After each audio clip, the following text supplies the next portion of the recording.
Mumbai Indians తర్వాత one of the strong Indian core ఎవరి దగ్గరన్నా ఉందా అంటే అది డెఫినెట్లీ రాజస్థాన్ రాయల్స్ అని చెప్పుకోవచ్చు.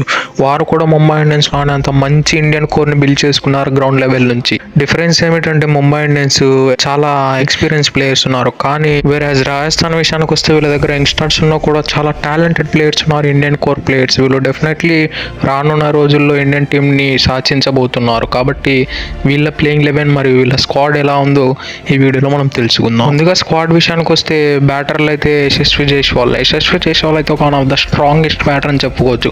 ఇతడు ఓపెనింగ్ వచ్చేంత అగ్రెసివ్గా ఆడతాడు, మనము లాస్ట్ ఇయర్లో చూసాం. మరియు 2023లో కూడా అంతే అద్భుతంగా తన బ్యాటింగ్ ప్రదర్శన చూపించాడు. అతని బ్యాకప్ అయితే పర్ఫెక్ట్ ఆప్షన్ని బై చేశారని చెప్పుకోవచ్చు.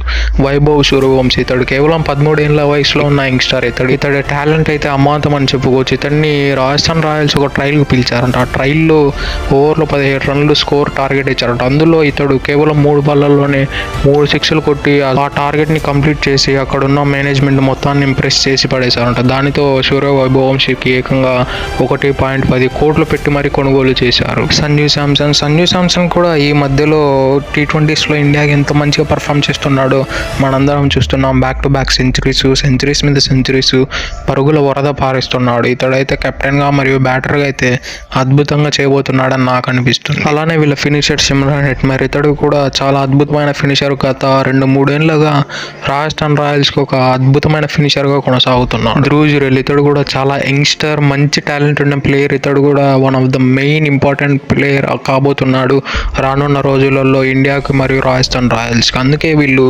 ముందుగానే గ్రహించినట్లు ఉన్నారు. అందుకే వీళ్ళు ఇతన్ని ఏకంగా 14 కోట్లు పెట్టి రిటైన్ చేసుకున్నారు.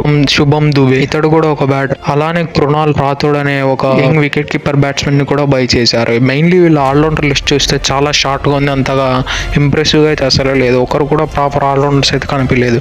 వేరేజ్ వాళ్ళు బౌలర్ హూ కెన్ బ్యాట్ అనేలా ఉన్నారు, లేదంటే బ్యాటర్ హూ కెన్ బౌల్ అనే ప్లేయర్సే ఉన్నారు. కానీ proper allrounders like Nitish Kumar Reddy, Hardik Pandya లాంటి ప్రాపర్ ఆల్రౌండర్స్ అయితే ఫారినర్స్ లేరు, మన ఇండియన్స్ లేరు వీళ్ళ టీంలో. ఇదే పెద్ద దెబ్బ తీసే అవకాశాలు చాలా ఎక్కువగా ఉన్నాయి రాజస్థాన్ రాయల్స్. ఆల్రౌండర్స్ లిస్ట్లో రియాన్ పరాగ్ ఉన్నాడు, ఇతడు కూడా బ్యాటర్ హూ కెన్ బౌల్. అలానే నితీష్ రాణా ఉన్నాడు, ఇతడు కూడా బ్యాటర్ హూ కెన్ బౌల్. ఇంతవరకే ఉన్నారు, కానీ ఇంకొకరు యంగ్స్టర్ యజ్వేంద్ర సింగ్ ఇతడికి ఛాన్సెస్ వస్తాయని నాకైతే అనిపించడం లేదు. వేరేజ్ ఈ సీజన్ ఐపీఎల్లో చూసినట్లయితే ప్రతి టీం ఆల్రౌండర్స్ పైన చాలా మంచిగా ఫోకస్ చేసి చాలా మంచిగా బిల్డ్ చేశారు. కానీ రాజస్థాన్ రాయల్స్ ఏమో అక్కడ చాలా వీక్గా కనపడింది. ఇక రాజస్థాన్ రాయల్స్ బౌలింగ్ లైనప్ విషయానికి వస్తే one of the deadliest bowling ఉంది, కానీ అంత ఎక్స్పీరియన్స్ అయితే కనపడడం లేదు. టాలెంట్ అయితే బౌలర్. ఇటువంటి క్రికెట్లో టాలెంట్తో పాటు ఎక్స్పీరియన్స్ కూడా చాలా అవసరం, ఎందుకంటే ఏ సిచ్యువేషన్లో ఎలా బౌల్ చేయాలనేది కూడా చాలా ఇంపార్టెంట్. మెయిన్లీ వీళ్ళైతే జెఫ్రా ఆర్చర్ లాంటి దిగ్గజ బౌలర్ని కొనుగోలు చేశారు. అలానే స్పిన్నర్స్లో కూడా శ్రీలంకన్ స్పిన్స్ అయిన మహేష్ తీక్షణ, అసరంగాన్ ఇద్దరిని కొనుగోలు చేశారు. అలానే ఫాస్ట్ బౌలర్స్ మాద్వాల్ మరియు ఫజల్ ఫరూకీ, అలానే క్వీన్ మపాకా లాంటి యంగ్స్టర్స్ కూడా కొనుగోలు చేశారు. వీళ్ళందరినీ పక్కన పెడితే ఒక one of the interesting pick ఏమిటంటే ముంబైకి గత సీజన్లో ఒక లెఫ్ట్ ఆర్మ్ మిస్టరీ స్పిన్నర్ ఆడాడు, అతన్ని వీళ్ళు కొనుగోలు చేశారు.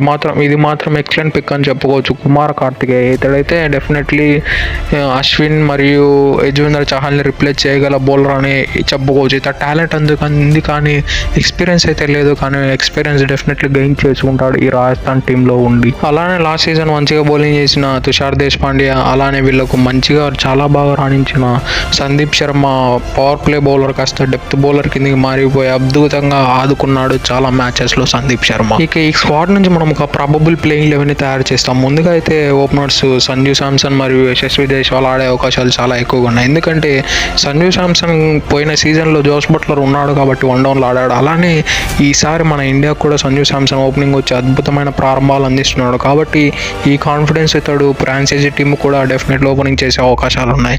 అలానే నెంబర్ 3కి వస్తే నితీష్ రాణా ఇతడైతే అద్భుతమైన పిక్ అని చెప్పుకోవచ్చు.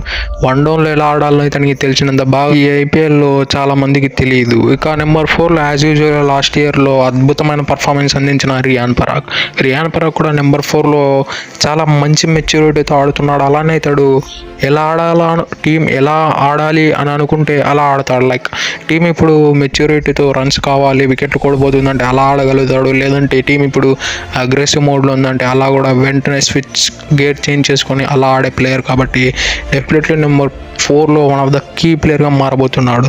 ఇంకా నెంబర్ 5లో ధ్రువ్ జురేల్, నెంబర్ 6లో పవర్ హిట్టర్ అయిన ఫినిషర్ అయిన సిమ్రాన్ హెట్మేర్. నెంబర్ 7లో అసరంగా ఆడే అవకాశాలు ఉన్నాయి.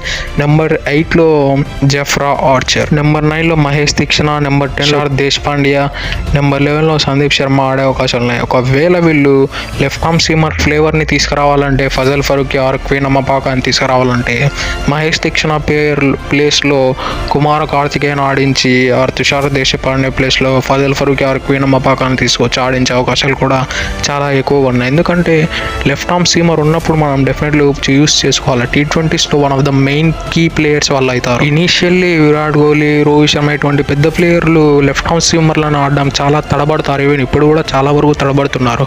అటువంటి పెద్ద ప్లేయర్లకు ఇటువంటి క్వాలిటీ లెఫ్ట్ ఆర్మ్ సీమర్లతో ముందు నుంచి ట్యాకిల్ చేసినట్లయితే డెఫినెట్లీ వాళ్ళని బ్యాక్ ఫుట్లో పెట్టే అవకాశాలు ఉన్నాయి. దీనిపైన కూడా ఆర్ఆర్ మేనేజ్మెంట్ చాలా వరకు డిసిషన్స్ తీసుకొని డెఫినెట్లీ మహేష్ తీక్షణ, అసరంగా వీళ్ళిద్దరిలో ఎవరినో ఒకరిని బెంచ్ పైన కుమార కార్తికేయన్ ఆడించే అవకాశాలు చాలా ఉన్నాయి. అలానే ఫజల్ ఫరూకీ ఆర్ క్వీన్ అమ్మపాక ఇద్దరు similar kind of bowlers.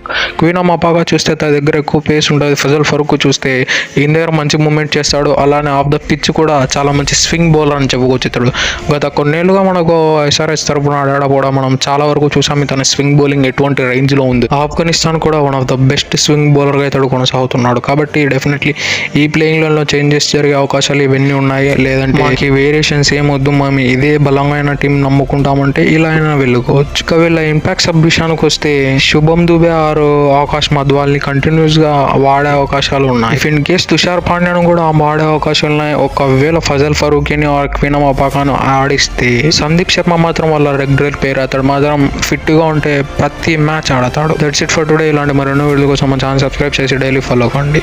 Have a nice day. Thank you for watching.